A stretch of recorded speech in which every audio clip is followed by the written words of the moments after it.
Assalamualaikum warahmatullahi wabarakatuh. Perkenalkan, nama saya Mega Wayu Kinasti dari kelas 10-9.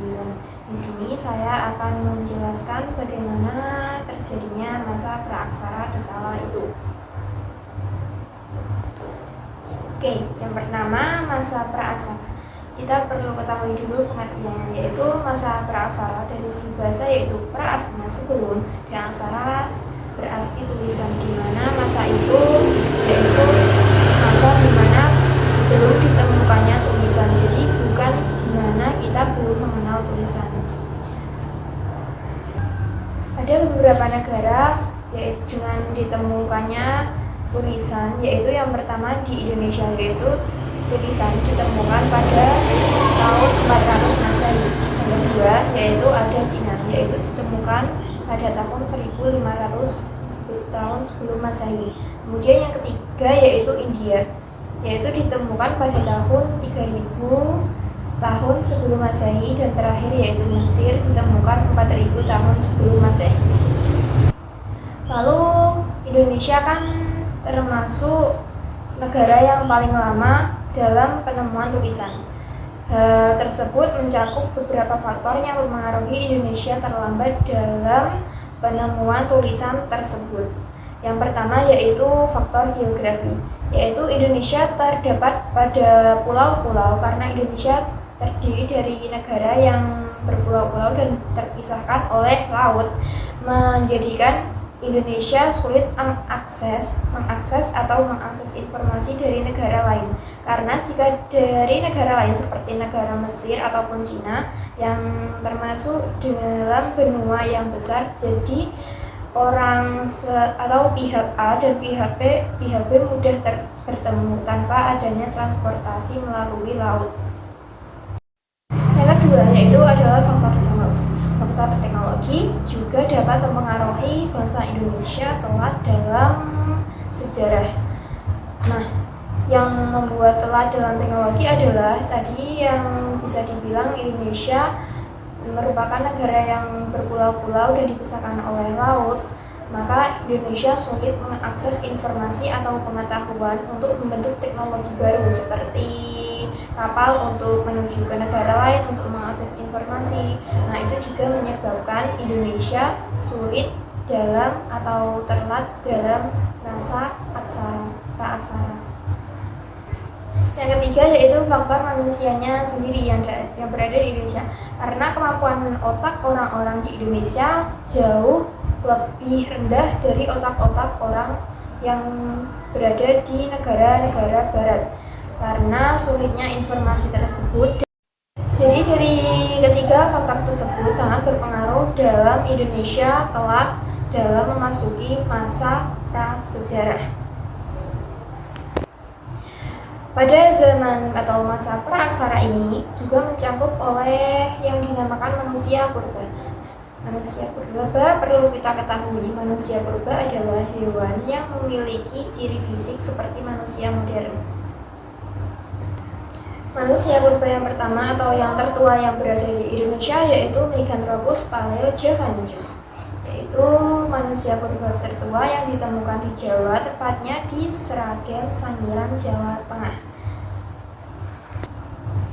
Nah, Meganthropus paleojavanicus bisa diartikan dari kata-katanya, yaitu yang pertama mega yang berarti besar, kemudian anthropos yang berarti manusia, dan yang ketiga yaitu paleo artinya batu tua, dan javanicus artinya pulau Jawa.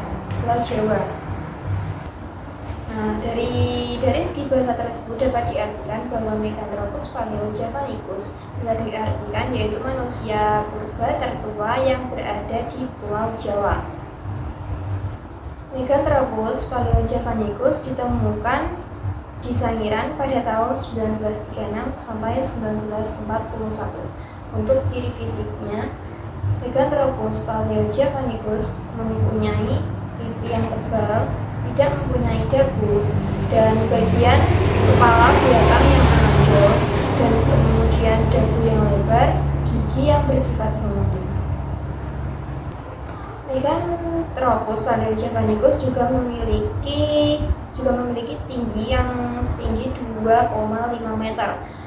Meganthropus paleojavanicus termasuk berdalam vegetarian atau herbivora, yaitu mereka memakan tumbuh-tumbuhan.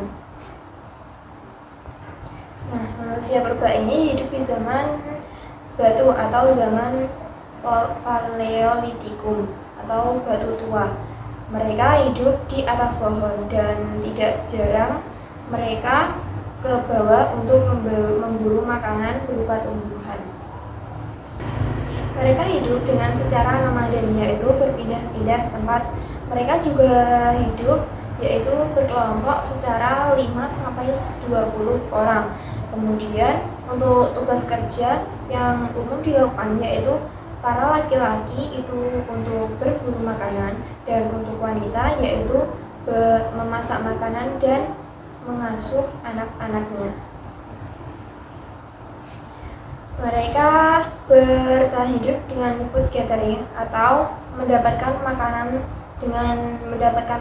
namun tidak menyimpan makanan ataupun bercocok tanam. Mereka hidup pada Pleistocene awal.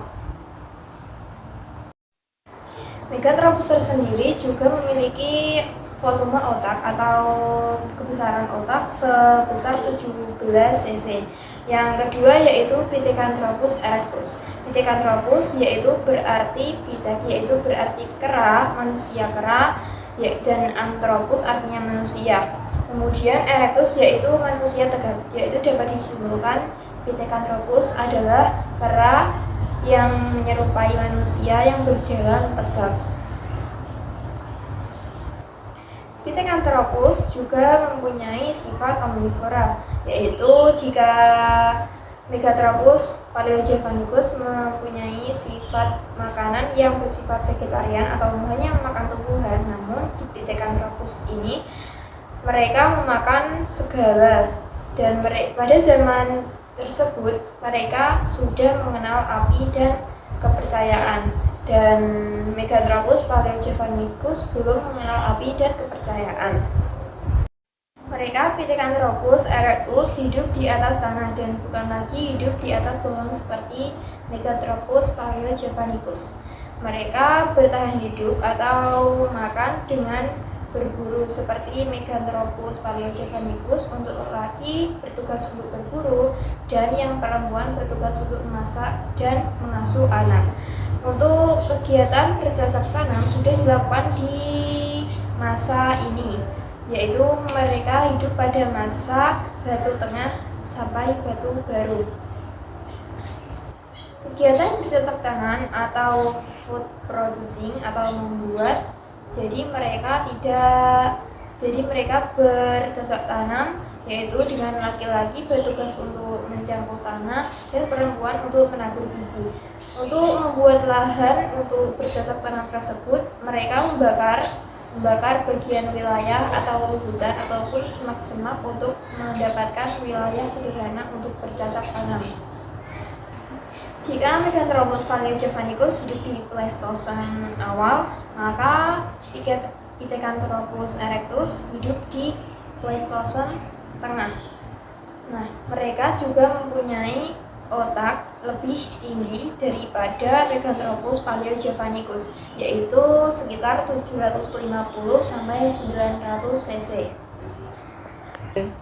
Kemudian jenis manusia purba yang ketiga yaitu urutannya setelah Pithecanthropus erectus yaitu ada Homo. Homo tersendiri di Indonesia ada dua yang paling terkenal, yaitu yang pertama Homo soloensis dan yang kedua adalah Wajakensis. Dari kata Homo yang berarti manusia dan Solo berasal dari Solo ataupun Wajak yang berasal dari Wajak, artinya manusia purba tersebut atau fosil-fosilnya ditemukan di Solo dan di Wajak. Untuk mereka yang mereka makan sehari-hari yaitu bersifat omnivora atau mereka itu memakan segalanya karena mereka sudah mengenal api dan api tersebut digunakan untuk memasak seperti hasil buruan daging atau buruan tumbuh-tumbuhan. Kemudian mereka hidup pada zaman Megalitikum atau zaman perunggu, dan Megalitikum sendiri juga tentunya tidak pada zaman batu seperti Meganthropus erectus dan dan Pithecanthropus erectus. Kemudian yang ada di dalam zaman Homo atau sekitar manusia Homo solo atau Homo wajak ini, yaitu mereka sudah mengenal apa itu perundagian atau pertukangan, di mana mereka sudah bisa membagi pekerjaan satu atau pekerjaan lain, sehingga pekerjaan tersebut membantu kehidupan mereka, karena kan mereka juga tidak hanya individu satu namun berkelompok. Selain mereka sudah mengenal perundagian atau spesifikasi pekerjaan atau pembagian pekerjaan, mereka juga mempunyai volume otak sebesar 1100 sampai 1300 cc. Mereka hidup pada zaman atau pada masa Pleistosen akhir, yaitu setelah Pithecanthropus erectus. Kemudian yang terakhir atau Homo sapiens. Homo sapiens ini yaitu manusia cerdas, yaitu dari kata homo dan sapiens, yang sapiens berarti cerdas. Nah, Homo sapiens ini hidup pada zaman perunggu sampai besi, atau bukan lagi hidup di zaman batu. Homo sapiens hanya memiliki perbedaan yang kecil dengan Homo soloensis ataupun Homo wajakensis, karena mereka hanya mempunyai perbedaan cara berpikir atau volume otak, yaitu jika Homo soloensis atau wajakensis yaitu 1100 sampai 1300 cc, lalu Homo sapiens memiliki pemikiran otak atau dengan volume 1350 cc. Mereka juga sudah mengenal perundagian yang tentunya yaitu sama dengan Homo wajakensis atau Homo soloensis. Mereka hidup pada zaman Holocene, di mana itu tersebut terletak di zaman terakhir. Karena kedua homo tersebut mempunyai perbedaan yang tipis, maka banyak peneliti yang bisa mengatakan Homo sapiens dan Homo wajakensis atau soloensis itu tersebut terdapat dalam satu ruang lingkup yang sama, ataupun bisa dikatakan Homo sapiens termasuk juga Homo soloensis dan wajakensis.